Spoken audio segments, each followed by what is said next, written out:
Selamat sore teman-teman. Kemarin ada yang menanyakan bagaimana cara memilih perkutut yang suaranya besar, kemudian bagaimana cara memilih perkutut yang suaranya gacor. Jadi kalau kita bisa secara instan itu caranya adalah dengan langsung beli yang jadi, tapi kan harganya mahal teman-teman. Kalau pakai cara saya ya, saya gunakan dengan cara sering ngombyok. Kita beli di ombyokan. Kalau di ombyokan kan murah, ada yang harga 10 sampai 20 ribu. Kalau saya beli dari penjaring atau pencari perkutut teman-teman. Jadi caranya pertama yang kita lakukan itu, kita kalau ngombyok itu jangan cuma satu gitu ya. Kita jangan berpedoman misalnya ciri-ciri perkutut yang suaranya besar begini, paruhnya begini, bodinya seperti ini. Nah, itu tidak berpengaruh sekali teman-teman, karena saya sering dapat ya perkutut yang bodinya besar, jantan gitu ya, bodinya panjang, tapi ternyata perkutut itu suaranya kecil. Nah, jadi kalau saya, tips dari saya memilih perkutut yang suaranya besar gitu ya, atau mungkin mau milih yang gacor saja, gampang gacor gitu ya. Caranya ya, kita beli perkutut kalau model ombyokan seperti saya. Kalau saya kan beli ombyokan paling harga 7 ribuan gitu ya, 7.000 rupiah gitu sudah dapat perkutut. Tapi saya beli banyak. Kalau misalnya bisa ya kita pilih yang jantan, kemudian kita jadikan satu di dalam box gini ya. Teman-teman juga bisa menggunakan sangkar kotak yang lovebird itu, pakai sangkar kotak lovebird bisa, atau menggunakan sangkar yang seperti ini bisa. Jadi hasil perkutut yang kita ombyok tadi kita jadikan satu,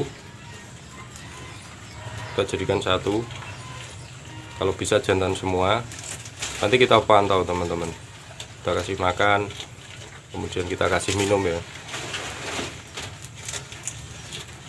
Kalau kita milih perkutut yang gampang gacor, nanti dalam waktu mungkin 2 minggu sampai 1 bulan sampai 2 bulan itu, meskipun di dalam ombyokan jadi satu, itu biasanya akan ada yang manggung duluan, bukan yang cuma duduk, bukan ya.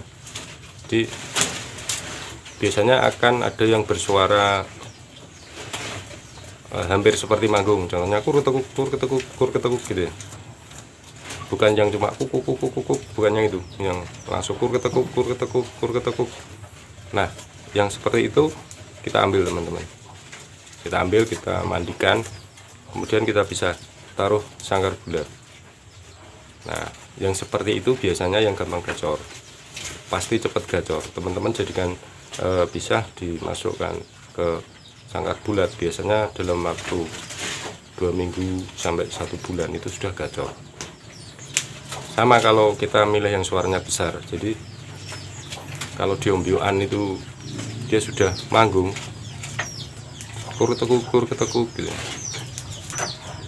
Kita kan bisa lihat volume besarnya burung perkutut itu ya, suara.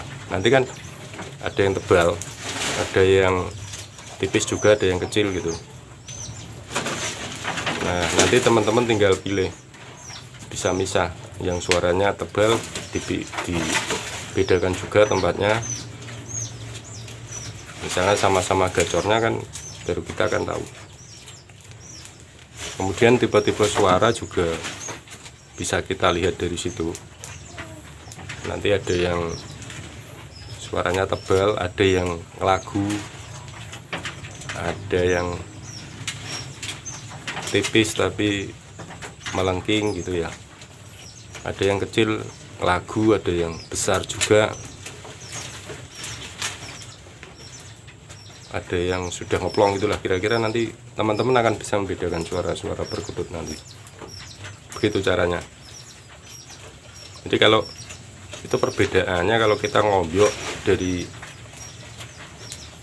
tukang nyari perkutut sama kita beli jadi. Kalau kita beli jadi memang langsung bisa mendengarkan ya, oh suaranya seperti ini. Tapi ini kan supaya teman-teman bisa membedakan suara-suara perkutut gitu kan, yang seperti ini, yang seperti ini gitu kan. Jadi jangan terpengaruh dari bodi perkutut yang besarnya seperti apa. Terkadang itu perkutut yang suaranya tebal atau besar itu bodinya kecil, bahkan penampakannya seperti betina, padahal jantan dan suara besar. Kira-kira seperti itu teman-teman caranya ya. Oke, itu pembahasan cara mencari suara perkutut, kemudian cara mencari perkutut yang gampang gacor. Sementara itu dulu. Selamat sore, salam kungu.